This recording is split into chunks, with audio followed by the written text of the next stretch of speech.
It's time for a Big Blue Kickoff Live. Nobody can ever tell you that you couldn't do it, because you did. On Giants.com. You know what I saw? New York Giant Pride. And the Giants mobile app. 17-14 is the final. One touchdown, we are world champions. Believe it, and it will happen. Part of the Giants Podcast Network. Let's go out there like a bunch of crazy dogs. Have some fun. Welcome into today's episode of Big Blue Kickoff Live, presented by Cadillac, the official luxury vehicle of the New York Football Giants. My name is Madelyn Burke, alongside the Super Bowl champion Shaun O'Hara. The phone number here, 201-939-4513, or you can find us on social media and join the conversation using hashtag Giants Chat. Just a reminder, an archive of this show and our entire podcast network is available on the Giants mobile app, podcast platforms everywhere, and giants.com/podcasts. We're coming to you from the Giants podcast studio, presented by Hackensack Meridian Health. Keep getting better. It's Wednesday, my dudes, December 10th. Week 15 is upon us. We're coming off a bye. How was your bye week? It was spectacular. I didn't know what to do with myself. Like on the weekend, I'm like, it's Sunday, like, you know, Home football Depot, doesn't start Bed Bath till 1 and o'clock. Beyond. Yeah, Who knows if we'll have enough time? Possibilities are endless. So, so it was like, oh, good. You can go hang all these lights. I was Clark Griswold, hanging up Christmas lights. Those are it's always so fun. They're so easy. You know, they never get tangled, never get knotted. And then you know what's awesome is when you put all the lights up and then it's like, that looks like crap. It's like, do it again. Like, excuse me, I just spent 3 hours out here freezing my you-know-what's off. And that's all you get. The key is, like, I didn't realize this, but, like, you can't pull them too tight. So, like, if you pull them too tight, then it looks like a line. So you kind of have to, like, let them, it's like you kind of have to layer them on. Got to let them have a little slack. So there is an art form. You can't just, you know, be a meathead and just, you know, strangle the tree like I did the first time. So kind of do it twice. But, you know, I threw on the little beats. Okay. In the ear, put on some Christmas carols, got in the mood, and then got after the eggnog. Okay, there we go. That's a little work-life balance right there. Yeah. You gotta earn that nog. It was good. How was your bye week? It was nice. It was nice to be able to just kind of lounge and watch football and chill. I didn't go anywhere this week. I just kind of stayed local and just red zone and chill. Exactly. You know, shout out to our dear friend Scott Hansen, who Scotty's holds it the down. best. Scotty's the best. Scotty does know. It's funny. I find myself like when I'm in fan mode, like you're saying, and you're watching. So I will turn like a main game on the TV and watch a little bit with my son, and then I'll have the red zone on like my iPad. Yeah. And I'm like listening to the iPad, and like as soon as we're going quad box, octo box. Like as soon as Scott jumps into that, like it's like, all right, then you go over that. Then I feel like you're just constantly, and there's constant action. Yeah. Like there is no like, all right, I'm gonna have to go grab a beer or bathroom break or any of that. It's like nonstop. And I think I get it. Yeah, you know, a Sunday as a fan is a really it. nice experience. Yeah, get everything done. Yeah. You know, there was no 9:30 game. Nope. No international series game. So that I felt like it was a very productive weekend. Yeah, that's great. And you got your Christmas lights up. Have you started the holiday shopping yet? Yeah, that has begun. That's an ongoing process. But the tree was up before Thanksgiving because Thanksgiving was late this year. So I was alerted to that. Thanksgiving was late, and it feels like December is like 10 minutes long. It's flying already. Yeah, the big challenge right now is the elf on a shelf in my house. That is, so every morning that is the mad scramble. Okay. So it's like I try to get the kids to like, hey, everybody get dressed, get ready for school, and then we'll look for the elf. They don't listen. No, they're they immediately wake up running around the him. house trying to find the elf. And what's the best elf pro tip what's the best circumstance you've got the elf in so far this year? Well, the elf does it himself. So that you found him in, I should say. Yeah, it's he has gotten himself into quite a few predicaments. Toilet paper was involved one time. We found him head first in the M&M jar. So he's got a little bit of a sweet tooth. That tracks. But yeah, it's, he's been very mischievous. And then actually he disappeared for a day, which I had never seen and didn't know happened. You're not you can't touch them. If you touch them, then they need fairy dust to come back to life. But our kids were not getting along very well. They were being mean to each other. So the elves went back to the North Pole, and they left a letter for the kids saying that if you guys don't want us to report to Santa that you're not being kind to each other and you're being mean. We've had it with the shouting, the fighting, the yelling. We're gonna disappear for a day. Wow. So that was a big whip that got cracked in the house. These elves on a shelf run a tight ship in the Yeah. O'Hara house. Yeah, I can't wait for Christmas though. It's upon us. And hey, here at the Giants facility, we've got the Christmas tree up. We've got the wreath up outside the building. We're in the festive mode. And the gift that keeps on giving is 4 more games, starting with a divisional one. Did that escalate quickly, or is it just me? Like, Yeah. I saw that the other day. There's 4 weeks left. Coming off the bye, this was a late bye. was a I late don't think bye. I've ever personally experienced a bye this late in the season. Yeah. But I mean, December 10th right now. Like, Yeah. it's wild to think that there's just 4 games left. It's wild. And it's especially, too, when you consider the fact that, the last 10 seasons, the bye week has been around, week 9, 10, 11, like right almost in the middle of the season. Yeah. So having it this way, it feels like an entire season has been played. And then there's essentially, it's a preseason worth of games remaining on the docket. And, Giants have been eliminated from the playoffs. The Commanders as well have been eliminated from the playoffs. Giants have lost 7 in a row. Commanders have lost 8 in a row. Wow. But, a division matchup is still a division matchup. You still want to play and get a win in the division, something that the Giants have been prioritizing, coming off of last year. That was a point of emphasis. It's like, hey, you got to get wins in the division. That's where you start to close that gap. But in the holiday spirit, the Giants are favored in this one, which is a nice change of pace at home in a game that might be snowy. That would be nice. So, Like a holly little jolly. snow football. We got a taste of that in the Buffalo game. the That other was day. fun, yeah. And it's funny, like some guys just play better Yeah. in the cold. Like Josh Allen is built for that. Yeah.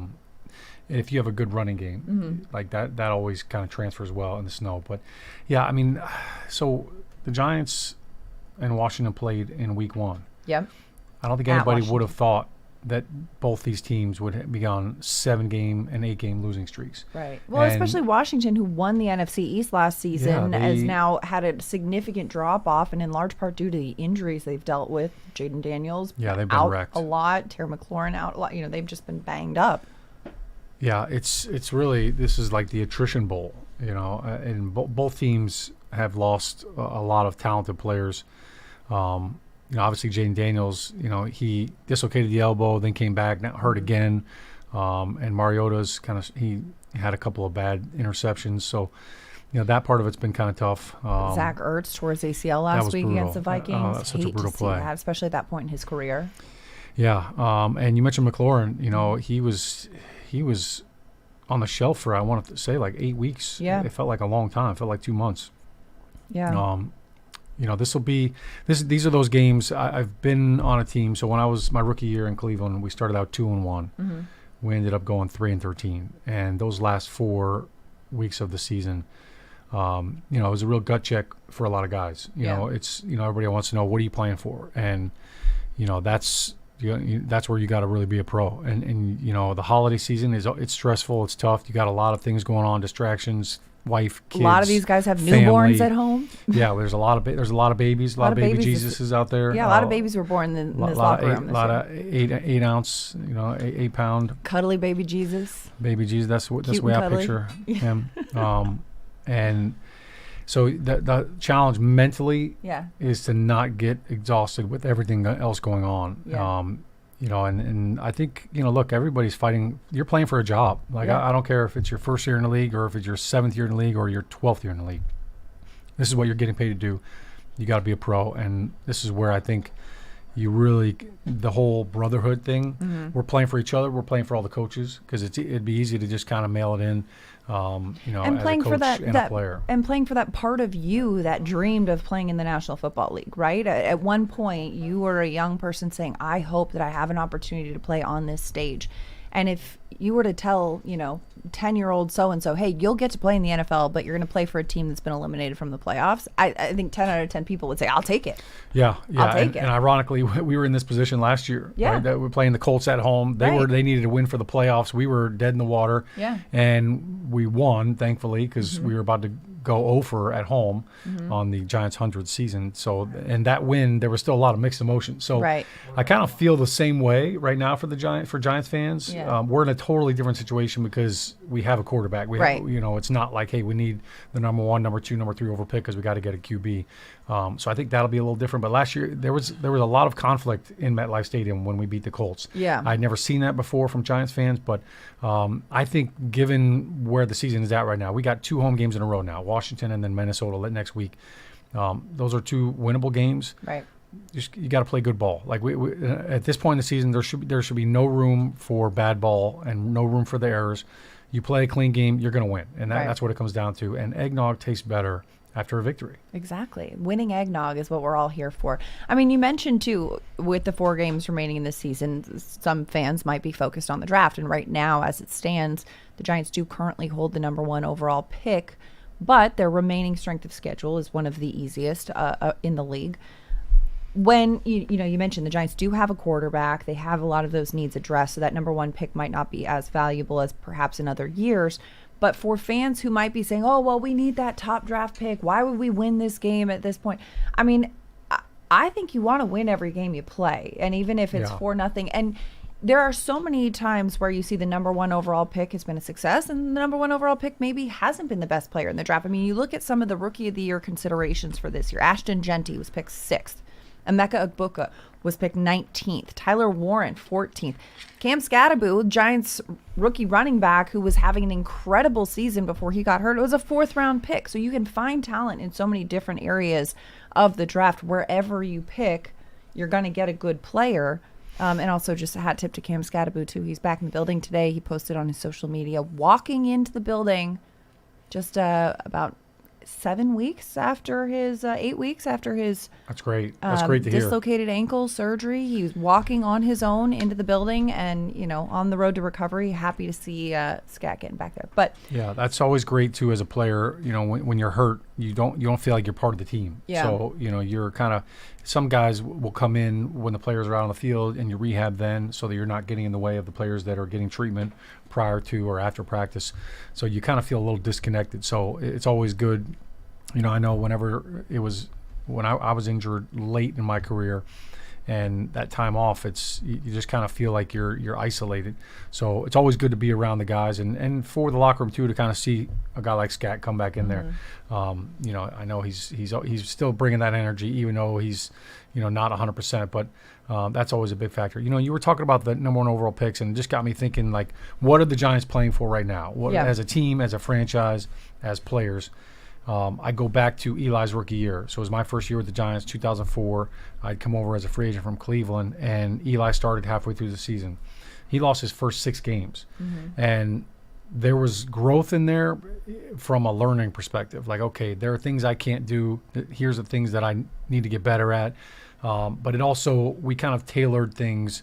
After the first 5 games, we started to realize, like, okay, Eli kind of got a little more vocal. Like, hey, here are the things that I like, and here are things that I see, and that I read well, or this play feels really good for me. I like these route combinations, and I like the way that we can build off of this. So I think that's an opportunity for Jackson Dart to kind of have a little bit more of a, have a little more of a voice as far as, look, these are the things that I see, and this is what I do well. I like these routes and these concepts versus zone, and I like these more versus man. So, I know Eli started to get a little more vocal with that, but then I go back to the last game of the season. It was at home against Dallas. Yeah. We were 5-10 at the time, and we on the last drive of the game in 2-minute offense marched all the way down the field, and we scored a touchdown. We won the game. Those are things that we were able to carry into the next year, and it was growth for Eli. It was growth for us as an offense. So that's really what this is all about. What are these next 4 games about? These games are about Jackson Dart learning how to win. Jackson Dart and this offense and this team learning how to win, learning how to finish games. And next year is going to be next year, but you still, every player needs to learn how to do that. And how much of that does carry over, though? Because I'd be curious. Yes, he's learning, how to step into this role as a leader, step into this offense in this way. But, there are certain changes that are a certainty, including a head coach and the coaching staff. And with that being considered, of something that's going to be different from his rookie to sophomore season. How does that affect a young player's growth and trajectory in that way? Yeah, I mean, it's going to affect it. You know, I think the challenge really is going to be whoever that new coach comes in, what that relationship is going to be like. And look, if you get hired as the head coach, whether it's Mike Kafka or whether it's somebody else, you come in, you know, one of your first calls is going to be to Jackson Dart. Yeah. You know, I look forward to working with you. Can't wait to get to work. I'm sure they're both going to feel the same way. And, you know, if anything, it actually probably, if you were coming back with the same offense and the same coaches, maybe you don't start as early. Maybe you wait till March to start kind of diving into the game plan and the self-scout and doing all that.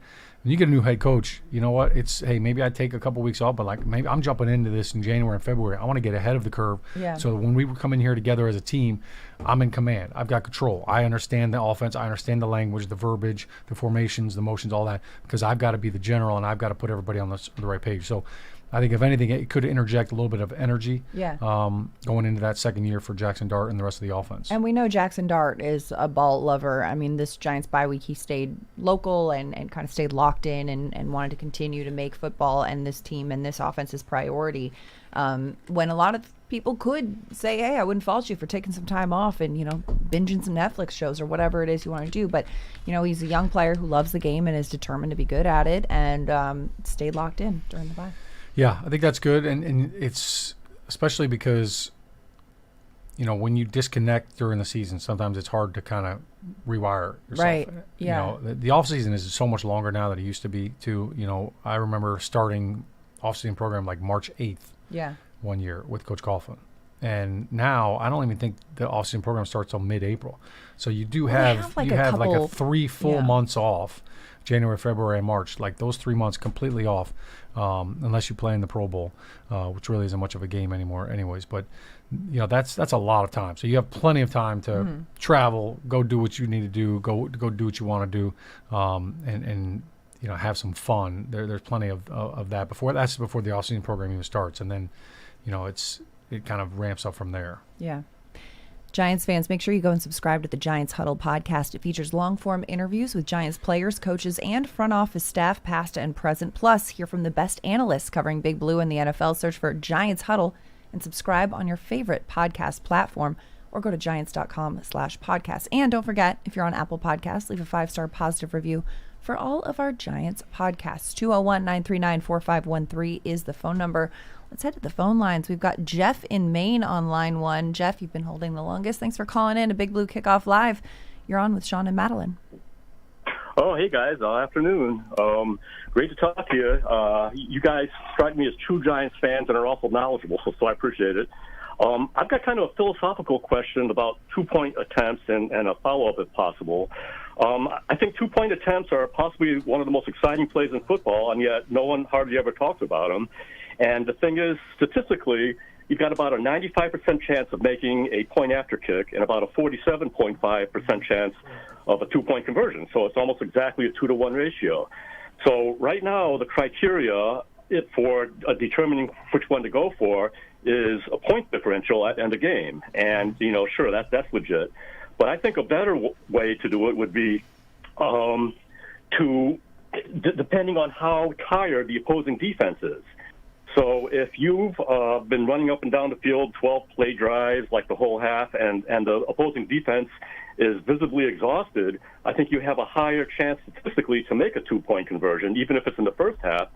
So I think teams should go for more two-point conversions, and it's an exciting play. I like that point, Jeff, and I like that perspective. But I also think, too, one thing that's missing from the statistical element is just the team consideration, the personnel consideration. If your team isn't necessarily great in the red zone and executing on short yardage situations, or if their defense, as tired as they are, is really elite in red zone because it's such a different, compacted situation, that's something to take into consideration as well. It's not just getting 1 yard in the middle of the field, it's getting 1 yard in that, Yeah, well, Jeff, we appreciate the call, and I love the numbers aspect of it. And, I think the percentages, the thing that's interesting, so the 47% chance of two-point conversion, I think the one thing that you're both hitting on is you have to account for the variable change. Right. And the variable change is what you mentioned, Jeff, and what you mentioned, Madelyn.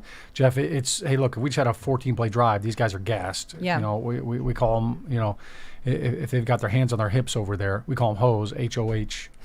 I like that you had to spell that because we got to clarify it. Yeah, not the other kind. I mean, that word's been thrown around the media a lot in the last several weeks. Not the gardening tool. Yeah. Not that one. But Ludicrous yeah, when they got their hands on their hips, we're like, time. hey, look, we got them on their heels. They're gassed. Let's keep going. So there's that variable. There is the variable you're talking about. How good are you in the red zone to begin with? You know, are you scoring in the red zone? Mm-hmm. You know, that if you're not a great red zone offense, why would you go for 2? It's a very similar play. And then I also think, you know, week to week, you know, you kind of look at what is our team doing well right now. And I think the matchup part is always the best part. I was listening to a Nick Saban quote the other day, and he was talking about one of his first learning experiences as a young coach. And he was calling the plays, and they come down to the last play of the game, and they got to score to win this game. And the head coach comes over to him and goes, hey, what are you going to call? He goes, and I think you should call the play. He didn't want the responsibility. And he said to him, when it comes to this situation, don't think of plays, think of players. Yeah. So that variable change as well is what are the matchups looking like? Because if I've got a mismatch, if I've got a 6'3" receiver over there with a 5'7" corner, like, you know what, I'm going to be more inclined to go for 2, and I'm going to take that matchup more than I would if all of a sudden, you know, you're looking over there and I've got a 6'1" receiver and a 6'1" corner. I don't love that matchup as much week to week. So and I also think that number can skew. Who's having a good game? Who's you know, ready for a heat check kind of a thing versus who's maybe usually at this level, but maybe today not play. You got to take into consideration how things are going in this specific game, not just the macro picture. Yeah. It's kind of like, you know, if somebody came up to you and said, hey, I'll give you $1 million right now, guaranteed, or you could press this button and you have a 50% chance of winning $5 million. Right. Like, what are you going to do? Like, give me the mill all day long. Like, I'll take that because I could end up with nothing or 5. Like, it's, you know, it's a little bit of a gamble and a risk. So I'm with you, Jeff. I'm taking the point. Yeah. Like, give me the extra point until I have to go for 2. Right. You know, the going for 2 early on in the game, I feel like then you're just chasing points, and now you're behind the 8 ball. So I think the going for 2, that should happen only in the fourth quarter when you desperately need to get back into the game or kind of flip the tables from a 1 score to a 2 score. That's kind of when it really needs to rear its head. Or circumstantially, if you know your red zone offense is performing at a high level and perhaps your special teams and your kicking game is not, maybe that's a situation where you say, you know what, let's go for 2 here because that's what our team as composed right now is thriving in. Yeah. From I don't really love to talk about kickers too much, but there's also an argument Kickers to be made. People too.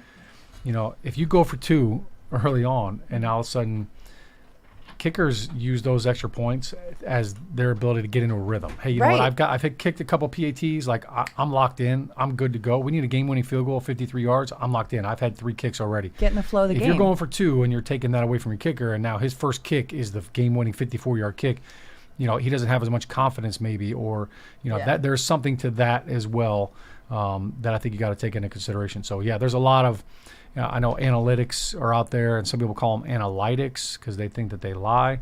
I heard that the other day. But, you know, the analytics, just because the analytics say, oh, my gosh, we have a 50% chance of getting this 2-point conversion, I'm going to go for it right now. You've got to kind of take all of the other factors into account because that 50% is not equal for all 32 teams. Right. Absolutely. 201-939-4513 is the phone number. Let's get to some updates coming at you. Jane Daniels has been ruled out for Sunday by the Commanders. Marcus Mariota will be starting. So that's notable. It is early, as you mentioned, too. I feel like some of that's got to be just protecting him, right? Like, I mean, this is, if you're Washington, that's your franchise quarterback. Right. You know, he dislocated his elbow. He just got re-injured. Like, did they learn anything? I know it's a different staff, different ownership, all that, but RG3, kind of same kind of thing. Like, you know, don't ruin Jaden Daniels. Right. You're on an 8-game losing streak. Like, I don't know if are they mathematically eliminated? Yes, they were as of the loss to the Vikings. You know, there's no need to put him out there if he's not 100% and risk him re-injuring or doing something else. Right, absolutely. The other updates out of Mike Kafka's media availability is that let's see. It looks like the Giants are opening the window on Bo Collins and Josh Azudu today. So that would be a couple players returning to health. Left elbow injury. I know the Jamie Giants Williams. activated Darius Muasau and Art Green. Yep. And just keeping up with the latest on the media availabilities. Also, did you know, this is a great observation from Ryan Dunleavy, is that Mike Kafka, 6 years younger than Phillip Rivers, who is now on track to potentially start for the Colts on Sunday, but Mike Kafka will not be. I thought that was a joke when I first saw that Phillip Rivers was signing with the Colts. I'm like, as a coach? Like, I thought he was coming in as like an assistant. He signed a one-day contract in July to ceremoniously retire with the Chargers, because that was a franchise that he spent the majority of his career with. So it's like, does he do it again? Do we mulligan the ceremony? I mean, So just to clarify too, he has been signed to the practice squad. Squad. However, he will practice now, and then based on that, then they could activate him, and then he could end up starting the game. But reportedly, he has been using the Colts offense in his son's high school football, and he and Shane Steichen have been in regular communication about schematics and plays and all that. So he's well familiar with it. Interesting. Yeah. So Eli, where you at? Let's go. Phillip's doing it. Now, what's interesting too is that Phillip is eligible for the Hall of Fame in 2026, I believe. I'm curious if he gets activated to the active roster, that resets that clock. Yeah. If he stays on the practice squad, it does not reset it. So technically he can go there and he can serve, as the practice squad quarterback during the week and, get some reps. He could be on the practice squad for the next 3 or 4 weeks and just kind of help the team out and being there kind of as break glass in case of emergency. But I'm pretty sure you have to activate him on game day in order for him to be available. Right. Absolutely. So that would be, unless he's the third emergency quarterback, but I don't know how a practice squad would affect his This might be a ploy for him. He might be saying, you know what, like, as long Eli's going to get in, I'm not getting in. I need to. He needs his own. He wants to be first ballot. I need to push it back another few years to let all these other quarterbacks get in, and then that way I have a shot. There you go. And then other news: Kayvon Thibodeau, Jamie Gillen not practicing today. Kafka saying that they're just trying to be smart with Gillen early in the week, so we'll see. Kayvon, of course, missed the last couple of games dealing with that injury, so remains to be seen how the week unfolds. But as of today, Wednesday, Kayvon not practicing. Giants fans, with another impactful draft free agency class in the books, that means it's full steam ahead. Take your fandom to the next level with a Giants season ticket membership and catch all the action at MetLife Stadium with an exciting home schedule on the horizon. And with a membership, you'll also stay connected to the club all year round, not just on game days, with exclusive member access and benefits. To learn more about a New York Giants season ticket membership, visit giants.com/tickets. That is it. 201-939-4513. Let's go back to the phone lines. We've got Dennis in New Jersey on line 2. Dennis, welcome to the show. You're on Big Blue Kickoff Live with Shaun and Madelyn. Oh, my God. I can't believe I'm on with you guys. It's exciting. Oh, I'm happy to have you. Shaun, you look amazing. Thank you, Dennis. I just want to say I've been a Giants fan since I was born. And going back to what you said about what are the Giants playing for, I believe it's Giants pride. Building that family, that friend thing together, and still building that community thing together to win these 4 games. That's what I believe. I think they can do it. I know they can do it. I believe in them. They are the Big Blue Wrecking Crew, and that's what I just wanted to say. I respect the positivity, Dennis. Thank you for that, and thank you for the call. Yeah, and look, I mean, New York Giant pride, you walk all over the building. It's everywhere.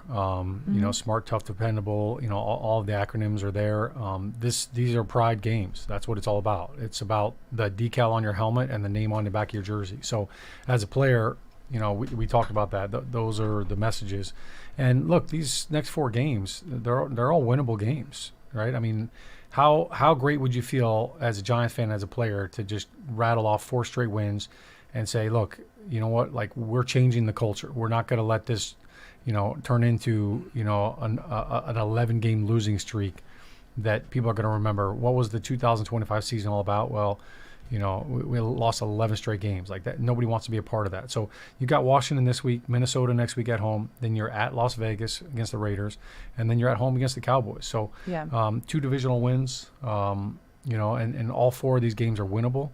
I think the biggest thing is just clean it up. Like the Giants have been finding ways and inventing ways to lose games by their own accord and through their own infractions and mental errors and bad football. So that is what they've got to eliminate. And if you can do that, there's no reason why they can't win 4 games in a row. Well, right. And good teams find a way to win and bad teams find a way to lose. And that the Giants, I think part of it is a culture shift and a narrative shift, not just around the outside, but around the way that, it feels inside the building of, getting used to being a team that expects to win week in and week out, as opposed to a team that is, okay, we've had our struggles and this is where it's going and this is what's the expectation for this week. I think part of that starts, one game at a time with creating and setting a new expectation of this is a team that is going to compete and is going to win and is going to finish a game.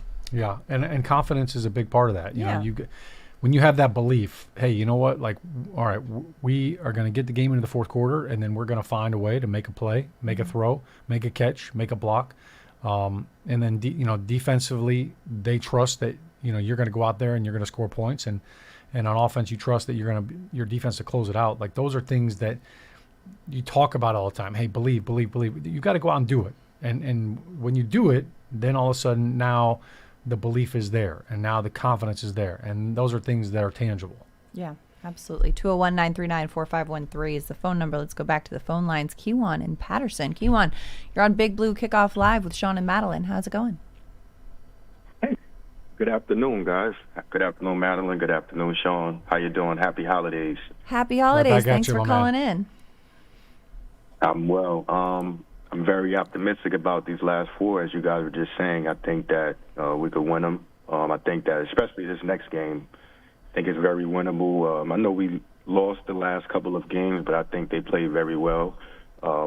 Despite losing how we lost to the Patriots, I think we were playing good football. And one other thing I want to say is I'm very optimistic about next year. I think that this team is going to be put together the right way eventually, I think it's time for us to make that shift, to make that change. What do you think, Shaun? What do you think? What do you guys think? Yeah, look, I'm with you. And this season, it's gone sideways for so many reasons. But, there were so many games that could have gone the other way. I think the Giants have lost 5 games when leading going into the fourth quarter by 10 points or more. I may be butchering that stat a little bit, but those games are winnable. And you flip a couple of those games, even if you win 3 of those games, the season feels totally different. I do agree with you. The Monday night game against the Patriots, that was the first time the Giants looked like their record. Like that, they were down 17-0 by the end of the first quarter. You give a big punt return for a touchdown. Had a couple self-inflicted wounds early on in that game, and that game got away quick. And the Patriots, that's how they won a lot of their games this year. They're very well coached. They're very well disciplined. They're not going to give you anything for free. They're not going to hand you a gift. And I think that's something that the Giants can lean back on and learn from. This is Mike Vrabel's first year in New England. Nobody expected the Patriots to be as good as they are right now, and they're doing it because they're not beating themselves. So. That is a recipe for wins and for victories. I think the Giants they've played really good. Like if the game ended after 3 quarters, we would have a lot more wins. And I think they're just learning that the fourth quarter, somebody's got to step up and make a play. And those are things that players have to learn through doing. You can't talk about it. You can't show them film and say this is how other teams are doing it. Like they've got to go out and do it. Yeah. You got to do it. And, you get that confidence from execution. You get that confidence from preparation and from example. And so seeing how this team continues to build it. But I do appreciate the amount of confidence that we've got from the caller so far today. I feel like there's a lot of optimism. I like it. The holiday spirit is upon us. We're feeling good. We're feeling joyful. And I'm here for it. The Giants official connected TV streaming app, Giants TV, brings original video content and game highlights on demand and direct to Big Blue fans. Giants TV is free on Apple TV, Roku, and Amazon Fire TV, and on the Giants mobile app. 201-939-4513 is the phone number. We've got Zach calling from Arizona. Zach, welcome to the show. You're on Big Blue Kickoff Live with Shaun and Madelyn. It's a big honor to talk to you both, Madison. Madelyn, I live in Arizona, but I live in the southern part, so bear down. Oh, Shaun, I thought I was really you're a close. I was legend. really close to being like, let's bond over the Sun Devil vibes, but alas, it's all right. Well, we always have Scatterboo, right? Yeah. Shaun, huge fan. I would love to hear from a two-time Super Bowl champ about a coach being able to distill a culture and what culture needs and how important it is to an entire team, because I love Dayball, but obviously that part was missing. I know he's got a great relationship with the players, but accountability and culture colliding / coming together, like, can you just talk that through and how important it is to get us on the right track at 2 Super Bowls? Yeah, great question. Appreciate the call. I'm sure it must feel weird to be in flip-flops on Christmas Day, but when you're in Southern Arizona, I'm pretty sure that's the mode, right? You're rocking shorts and flip-flops T-shirts right now, yeah. Yeah. The culture and the accountability, they absolutely go hand in hand. So I'm glad that you brought up the accountability factor with culture, because that's really what you're trying to instill. Mm-hmm. And the accountability factor is little things matter, and when you overlook them and when you let things slide, it's like being a parent, like you have to be hard on your kids and you have to hold them accountable. And sometimes that's hard to do. You love your kids, but you know that that's what's right for them, even though they may not like you in the moment and they may not like being held accountable. You have to do it for the betterment of the team and for the long run. You're not doing players any favor by letting them get away with things, whether it's being late to things, whether it's, missing things, not showing up for stuff, not putting in the preparation, not watching film. Look, every player is given an iPad now. It used to be the playbooks were a hard copy, and you could never tell if somebody was looking through the plays or watching film. Now everything's on the iPad. They know exactly how much time you're spending on that screen. Mm-hmm. Like, they can look at it and say, you looked at 3 minutes of film, or you looked at your playbook for 3 minutes this week on your own time. So those are all things that you've got to hold each other accountable for. The teammates have to do it as well. So, we talked early on this year about how the veteran leadership in this locker room was really strong, and there are a lot of really good leaders that go out there and kind of show these players, here's how it's done. And I think there's a lot of that happens, in meetings, out on the field, practice habits, things that you're working on to get better. But as a coach, it's things that you have to show them, and sometimes you have to show them, like, look, this is what happened in practice. Like, we've got to fix this. Like, we can't just let things go on. And you know what? If you run a play and somebody messes it up, it's back on the ball. Mm-hmm. We used to have a saying on Friday practices: no bobs today. All right, no back on the balls. Mm-hmm. Like, everybody, get your SHIT right. Focus, lock in. We're not having any errors, no mental errors, no penalties, no bobs. And those are things that you have to instill, and it's, look, this is our standard of excellence. And it's definitely starts at the top with the coach, with the head coach, with all the position coaches. And, the players have to take ownership in that as well. But I think Mike Kafka, that's one of the big things that he's been adamant about. He's a former player. He understands how monumental those things are. If, everybody is skipping over one little detail, the accumulation of all that is bad football, and it's sloppy football. And so those are things that you can't overlook. You can't cut corners, and you've got to make sure that everybody's dotting the I's and crossing the T's, and that shows up. You could see it. Fans, you see it. You see it on Sunday. Shaun, you likened it to parenthood too, and it's like, if you let the little things slide, then when the big thing happens and you try to come down on that, it's like, well, you were okay with this, and this. Why is this not okay? It's like you have to hold that accountability from square one. Otherwise, it'll come out of the woodwork, and then, that seems like since when is this not okay? Yeah, and it's, when you have multiple kids, it's like you can't let one kid have dessert and the other kids don't. Right. It's like, hey, all or nothing. So unless you've got a really strict elf on the shelf in the house, then maybe they'll. You can't have different rules for different players. Yeah. Everybody, that was one of Tom Coughlin's big things was, nobody's above the team. Right. It's team above self, and I'm going to hold everybody accountable from the starting quarterback all the way down to the 53rd guy on the roster. Everybody's on the same, they are in the same line, and you have the same rules. Yeah. Yeah, and thank you for the call, Zach. Appreciate that. We've got some YouTube comments. Scotty Young, 1669. Any info about Gunner? Also thinking about our running back situation with the injury to Tracy. Will they bring in Turbo Miller? Gunner Olszewski not practicing today. Of course, suffered the concussion a couple weeks ago. I saw him walking around the cafeteria today. He is in the building, but not practicing, not yet cleared. Tyrone Tracy, Kafka says that he's good to go after suffering his hip injury on Monday Night Football before the bye, so should not be an issue for Week 15 against the Commanders. And the Giant Eric Gray, was Eric Gray activated or? He is, I believe, designated to return. Yeah, but not yet back in the mix in that regard. I'm not sure if that was just for practice purposes to activate Gray and have him out there. Yeah, and I mean the Giants have had, the Giants are the only team in the league this season with 4 players, each with 300 or more rushing yards per NFL Research. It's Tyrone Tracy, Cam Scatterboot, Jackson Dart, and Devin Singletary. Tyrone leading the Giants, 434 rushing yards on this season. But they have been able to at times, move the ball in an efficient way in the run game, much better than years past. I think we've seen some struggles in that.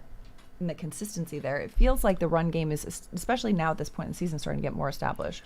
It's definitely been better in the second half. And I feel like the one thing that continues to happen is in the first quarter, sometimes even the first half, it seems like the Giants are not sure who to block. Right. And when I go back and watch film, it's not just the offensive line. Like the offensive line could block everybody correctly, and a safety knifes in front of a receiver. I saw Isaiah Hodgins.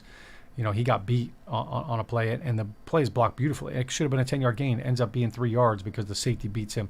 There was another play where Theo Johnson didn't know what linebacker he was blocking, so he went out and blocked the safety and didn't come down and combo with Andrew Thomas. So are those circumstances, are those like preparation circumstances, or are those just, hey, we got a look that we thought was one way and it ended up being another? I think what happens is on both those plays there was motion. Yeah. So you get defenders that are kind of moving. So I call it FBI. It's football intelligence. Like you've got to know, like, okay, I have a spot. Like I have the second spot pass declared. So we always come up and we declare a linebacker. That's our mic, and every concept is based off of that. You have one pass the declared linebacker. So you've got to have that awareness. And if you have not run that play a lot of times and you get a defensive look that maybe you're not aware of or you have not seen, you've got to find a way to overcome that, and you've got to find a way to adjust on that. But those are things that I feel like have plagued the Giants early on, which is why we see the 1 yard gain, 2 yard gains, 1 yard gain, no gain early on. And then as they figure it out, then they run that play the second time. Now all of a sudden it's a pop. It's a 7-yard run. Mm-hmm. I feel like Devin Singletary has really done a good job coming in off the bench.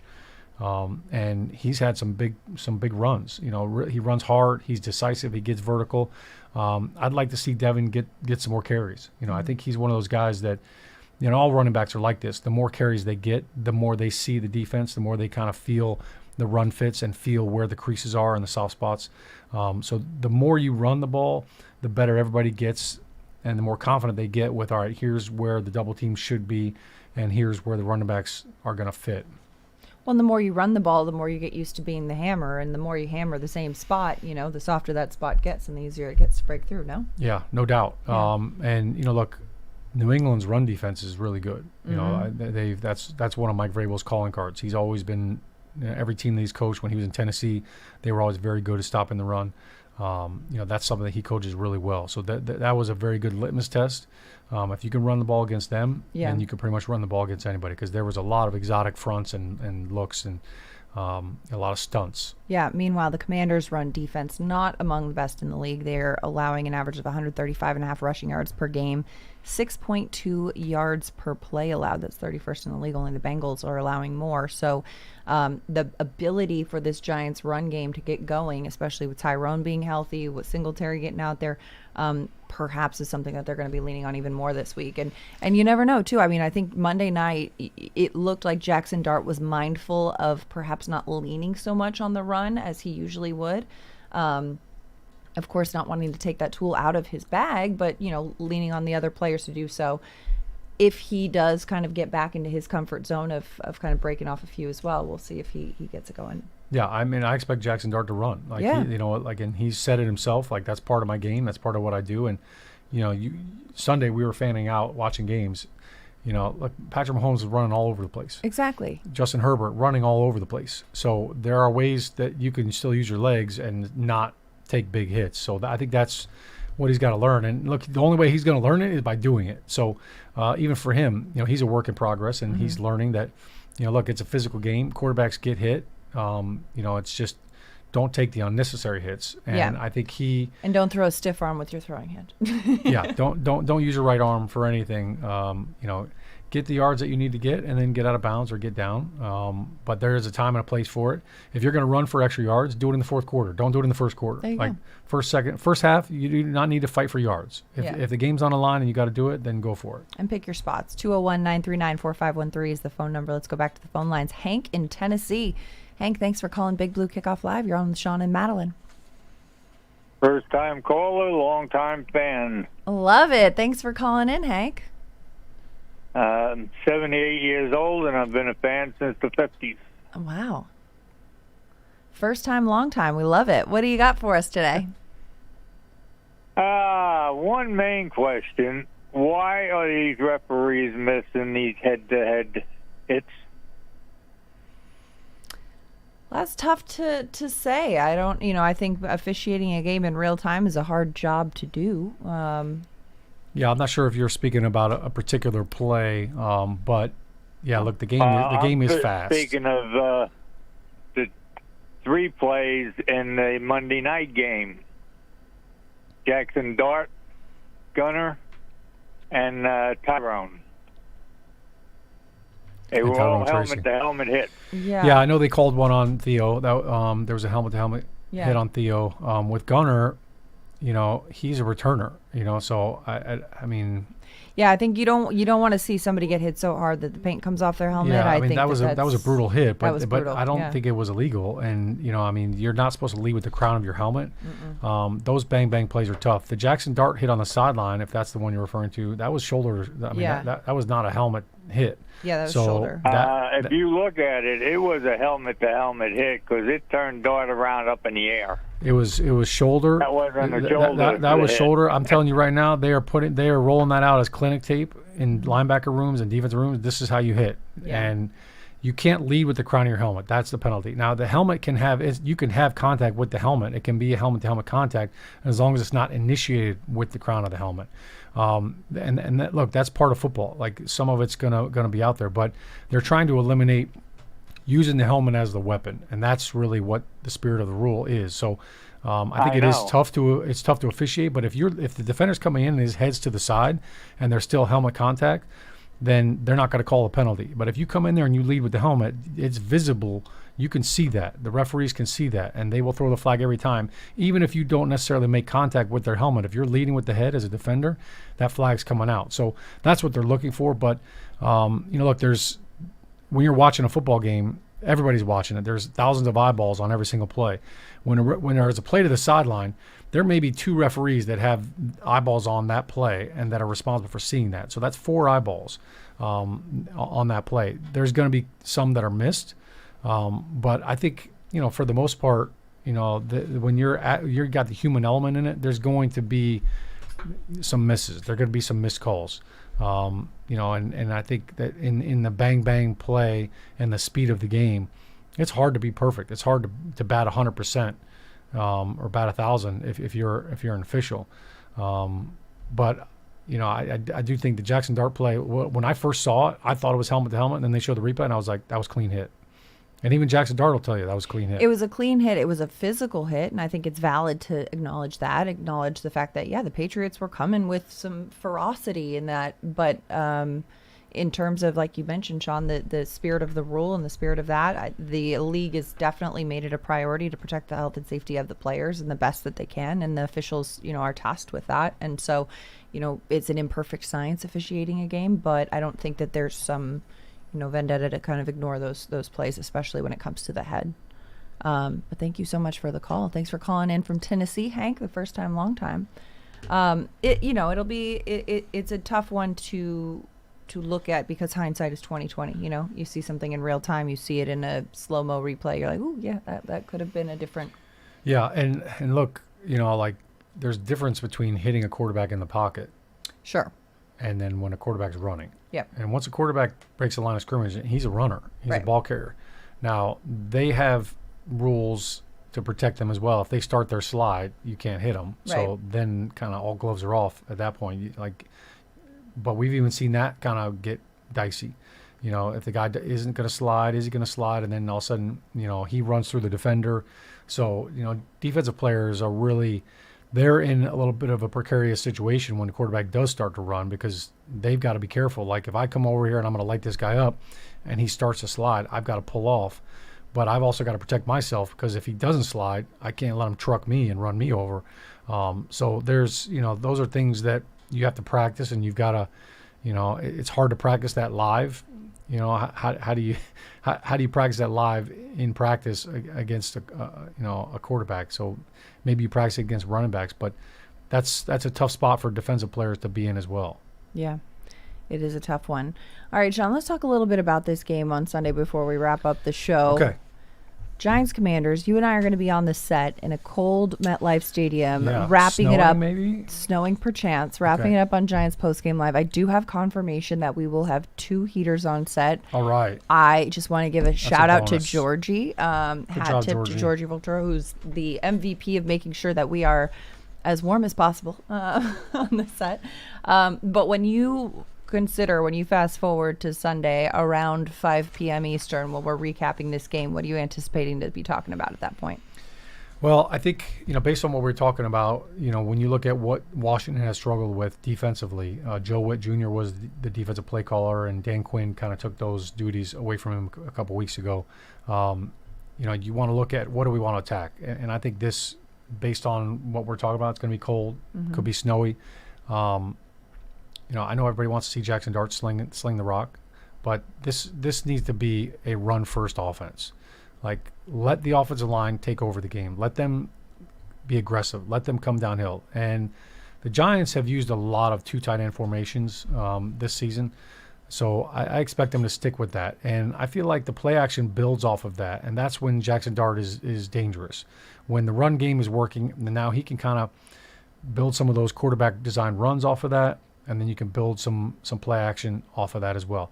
That's when you're going to get the single high safety. So, I think it should be a big game for Tyron Tracy as long as he's healthy, and Devin Singletary. I think as well as that, I think getting the ball out quick is big. Like, you don't need Jackson Dart to sit back there and throw the ball 45 times in 5 7-step drops. So I think we'll see a lot of screens, a lot of quick throws, kind of get the ball out. Jackson Dart throws a slant ball really well. You can just kind of see he's really confident. When he's throwing a slant, he lets that ball rip, and he's been really accurate with that. So I think offensively, that's what we're going to see. Defensively, I feel like our defensive line has done a really good job against Washington. I expect this to be, Brian Burns is second in the league right now with 12 sacks. 13 sacks. I expect him to have a big game. They've got Mariota doesn't get sacked much. He's tough to bring down. Yeah. I don't think people realize how physical and how strong Mariota is.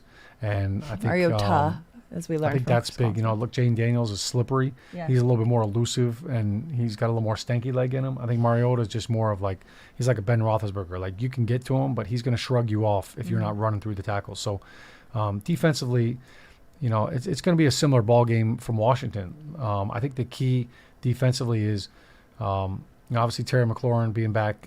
He's a tough matchup. I think you take him out of the passing game, but Deebo Samuel, they are going to have wrinkles for him. So you got to find wherever they break the huddle. Where's Deebo? Because he's going to line up. He's going to line up in the backfield. He's going to line up in the slot. They're going to throw screens to him. They're going to try to get him the ball in space and see if you can tackle him one-on-one. When I think of Deebo Samuel as a player, though, I think of a guy who makes plays after the catch. Right, yards after the catch is his sweet spot. And this year he's had uncharacteristically low numbers in that regard. He's kind of been tackled on contact. Is that in terms of, the timing of when he's getting the ball? Is that, is he having an off season? But that's something is an interesting point to his game that's usually, his star tool in his bag that he's not really executing on this year. Yeah, I think it's been tough, and I think not having McLaurin out there, has really changed things for Deebo. Like, when he came to Washington, it was, all right, McLaurin's number one. I'm going to be the wrinkle guy. I'm going to be the slot guy. And when McLaurin was out, things kind of change offensively. But I think the other challenge too is, when you're switching quarterbacks, the rhythm and the timing is not there. So, hopefully in the postgame show, we're talking about 200 yards on the ground. Yeah. 200 yards rushing offensively. I think Theo has proven that Jackson Dart is looking for him. That's his guy. Whether he's supposed to be throwing it to Theo or not, Theo's getting the ball. Yeah. So that's kind of his favorite target, especially down in the red zone. And Wan'Dale Robinson too. I mean, Wan'Dale, he's having a career high in receiving yards so far this season. Has been such a reliable target, especially since Blake Neighbors going down in the passing game. But as we talked about, this has got to be a run-first game on both sides of the ball. I mean, the Commanders fourth in the league in rushing yards per game as well. So, really going to come down to who's got that old school NFC 3 yards in a cloud of dust or 3 yards in a cloud of snow. Big Burns game, big Bobby Okereke game. Yeah. This is big. When you're the Mike linebacker and you got a team that's running the ball well like that, that's your time. That's your time to show up. Yeah. Are we going to see a sexy Dexy dance? Yeah, I think so. Yeah. I think a sexy Dexy snow angel. There we go. That's what we're looking for. Let's manifest it. Let's manifest it right here on Big Blue Kickoff Live. All right, well, with that, we leave you. It's Week 15. The Giants have the Commanders Sunday, 1 p.m. at MetLife Stadium. Shaun and I will be doing the post-game show on television on MSG Networks and Giants.com. We've also got post-game radio with Schmelk and Tiki, and a whole week of Big Blue Kickoff Live leading you up to it because it's only Wednesday. So that's a wrap for today's show, presented by Cadillac. Big Blue Kickoff Live is a part of the Giants podcast platforms everywhere and Giants.com/podcast. We've been coming to you live from the Giants podcast studio, presented by Hackensack Meridian Health. Keep getting better. For the Super Bowl champion Shaun O'Hara, I'm Madelyn Burke. We'll see you next time.